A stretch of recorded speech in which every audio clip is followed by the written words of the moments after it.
Salut tout le monde, aujourd'hui on va parler de La Belle et la Bête, ou Beauty and the Beast en VO. C'est une série américaine en 55 épisodes de 45 minutes sur 3 saisons, créée par Ron Koslow, et diffusée entre le 25 septembre 1987 et le 4 août 1990 sur le réseau CBS. La série est librement adaptée du conte du même nom, je le dis et je pense que c'était assez évident mais bon, je l'ai dit quand même.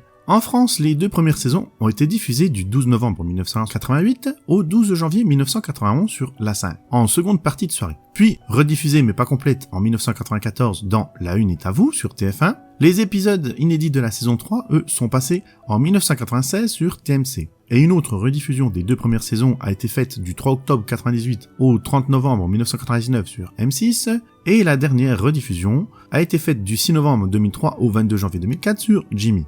Et pour nos amis québécois, la série a été diffusée à partir du 10 février 1988 sur le réseau TVA. Attention pour cette vidéo, je vais spoiler la série, je vous préviens.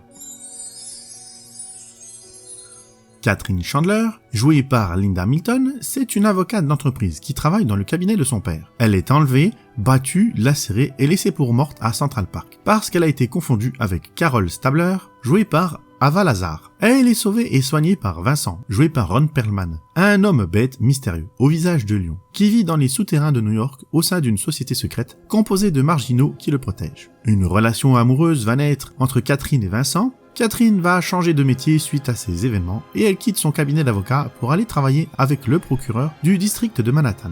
Elle veut enquêter sur son agression, puis elle explorera sa relation avec Vincent et les mondes des tunnels tout en gardant le secret.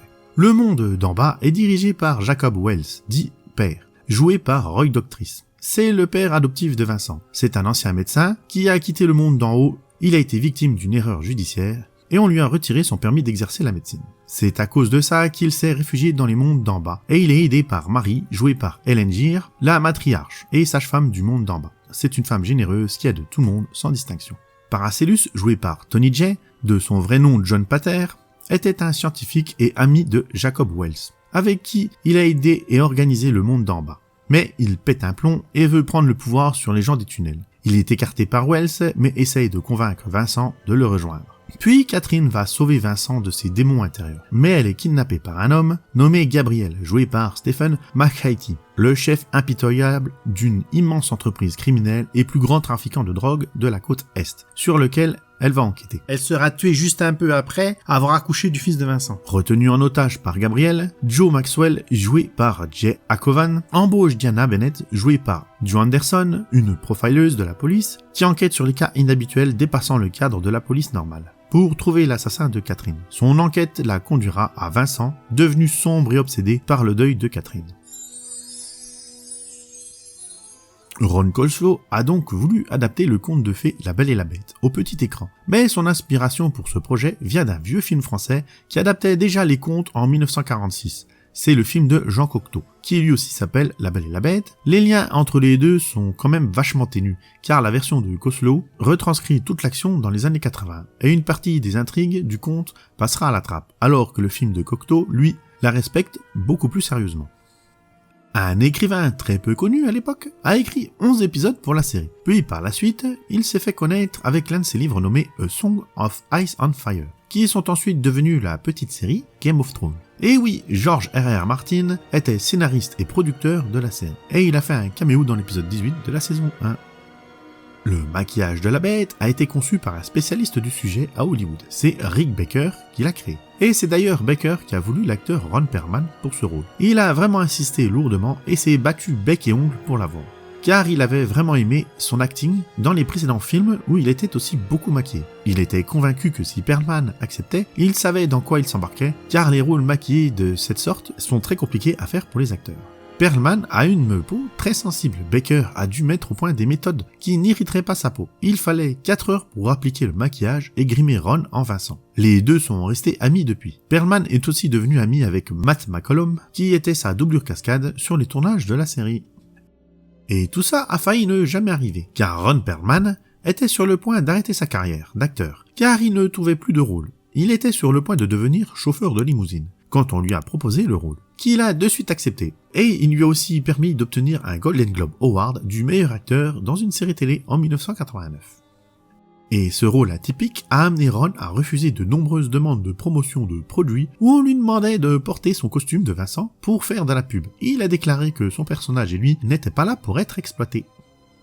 Katherine Chandler est donc tuée à la fin de la saison 2. La raison est que Linda Hamilton avait 33 ans et sortait d'une fausse couche et elle voulait avoir un enfant. Elle est tombée enceinte pendant la série et elle la quitte donc pour se consacrer à sa maternité et élever son garçon Dalton qui est né en octobre 1989. Elle sera remplacée par l'actrice Jo Anderson qui devait devenir la nouvelle love interest de Vincent. Le public n'a pas du tout accepté le départ d'Hamilton et les audiences de la série ont chuté dramatiquement. Elle fut annulée dans la précipitation au 12e épisode de la saison 3, alors qu'elle devait en avoir 22 comme les 2 premières.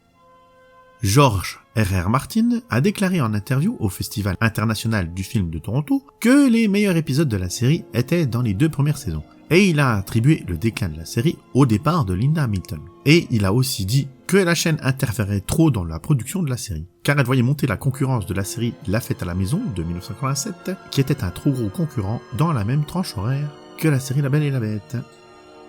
La baisse des audiences avait déjà commencé en saison 2 et une communauté de fans s'était formée pendant sa diffusion sous le nom des Helpers ou la communauté des tunnels. Ils ont créé une pétition pour assurer la série d'avoir une 3e saison, ce qui a réussi. Mais bon, pour quel résultat? Fallait pas être devin pour savoir que retirer l'actrice principale de la série allait la faire s'arrêter. Les fans sont quand même très actifs. Ils ont publié des fanzines, des fanfictions et une collection de musique inspirée de la série. Et depuis 2013, ils organisent diverses conventions de fans un peu partout dans le monde.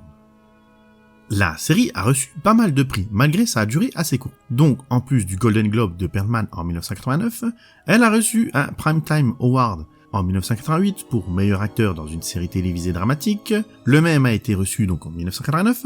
Un Golden Globe en 1988 pour meilleure actrice dans une série dramatique était reçu, elle a eu le même en 1989. Un Primetime Emmy Award en 1989 pour meilleure actrice dans une série télévisée dramatique. Elle a reçu un Viewer for Quality Television Award du meilleur acteur en 1988. Le même a été reçu en 1989. En 2004 et en 2007, la série a été classée 14e et 17e des meilleures émissions cultes de tous les temps par le TV Guide américain, sur un classement de 25 émissions télé. Ron Perlman a eu l'occasion de réaliser et d'écrire un épisode, et il est aussi le seul acteur à avoir participé à tous les épisodes de la série. Il est suivi de près par Roy Dotrice, qui en a manqué qu'un seul, et lui aussi a eu l'occasion d'écrire un épisode. Toute la série tient sur ce secret de monde d'en bas, sauf qu'on y trouve des grilles d'aération, de la tuyauterie, des vannes, des panneaux de commande, de divers éléments de fonctionnement des égouts de la ville. Du coup, il y a forcément des gens qui y travaillent, et qui entretiennent tout ça pour que ça fonctionne. Et donc ça crée la plus grosse incohérence de la série. Comment aucune de ces personnes qui y travaillent n'a jamais vu les habitants du monde d'en bas? Ça crée une incohérence assez compliquée à avaler, mais bon, c'est comme ça, sinon la série n'existerait pas. Voici la liste des acteurs qui ont eu un rôle et ceux plus ou moins connus qui sont passés dans la série, car il n'y a pas vraiment de guest star dans la série, mais quelques gueules connues sont passées dedans, et si j'oublie votre chouchou, comme d'habitude, les commentaires sont là pour ça. Donc on a Ron O'Neill, Delroy Lindo, Terry Hanauer, Ren Woods, Edward Albert, John McMartin, Terry Lane Sacchetti, Bruce Abbott, Joseph Campanella, David Greenlee, Armin Shiverman, James Avery, Irina Irvine, Beth Richards, Rich Brinskey, Ray Wise, Adrian Paul, Jeffrey Combs, Dorian Harewood, James Hong, Tim Morris, Raymond Cruz, Branchcombe Richmond et George R.R. Martin, comme je vous l'ai dit plus haut. En 2012, un remake de la série a vu le jour. Bon, le classé de remake est un grand mot, car ils n'ont gardé que le nom de Catherine et de Vincent, et les lieux où se passe l'action, New York, pour faire cette nouvelle mouture. C'est CBS Television Studio qui a voulu ça. La production exécutive a été assurée par Ron Koslow, le créateur original de la série. Le rôle de Vincent a été donné à Jay Ryan, et c'est Christine Krug qui jouera Catherine. C'est filmé au Canada, à Toronto, dans l'Ontario. Elle a tenu 70 épisodes sur 4 saisons, donc plus que la série originale. Mais elle se fait principalement défoncer par la critique, mais moi je n'ai pas eu l'honneur de tomber dessus, donc je n'ai vu aucun épisode, donc je ne me prononcerai pas sur sa qualité. Pour ceux qui l'ont vu, dites-nous ça en commentaire, et moi j'en ferai peut-être une vidéo où je taille un remake ou un reboot, je verrai bien. La série a eu quand même le droit à une adaptation en bande dessinée, faite par Wendy Pini. Elle est auteure et dessinatrice, et elle a créé 2 numéros sortis en un album chez First Publishing. Il y a 2 versions qui ont été publiées. Elle a obtenu l'autorisation de Ron Koslow pour créer des histoires 100% inédites, et son bouquin se nomme Beauty and the Beast, The Portrait of Love. Il y a aussi des romans disponibles. On en trouve 3, sortis chez Avon Books. Ils reprennent des épisodes et étoffent leurs histoires. Le premier, c'est La Belle et la Bête, qui reprend le pilote par Barbara Ambly, sorti en octobre 1989. Le deuxième, c'est Masque de Rue Emerson, sorti en septembre 1990. Et le troisième, c'est Chant d'Orphée par Barbara Ambly, sorti en novembre 1990. Et un autre bouquin est sorti chez Image Pub, Au-delà des mots, au-delà du silence, par Nam Daibel, sorti en janvier 1993. Le générique n'est pas plus marquant que ça. C'est les acteurs qui nous racontent en voix off. Pour la VF, ce sont évidemment les acteurs de doublage qui le font, qui sont Frédéric Timon pour Linda Hamilton et Pascal Renwick pour Ron Perlman. Les musiques de la série, elles, ont été faites par Don Davis, que vous connaissez peut-être pour son travail sur les films Matrix, et Ellie Aldridge, qui a fait la musique de Splash, entre autres, et des kilomètres d'autres BO. Je vous laisse regarder ça par vous-même. Et il y a un CD disponible, avec les musiques de la série, mais aussi avec des poèmes lus par l'acteur Ron Perlman lui-même. Évidemment, c'est en version anglaise, et c'est assez original pour une BO, je trouve. Et dites-moi en com si vous l'avez et si c'est pas mal.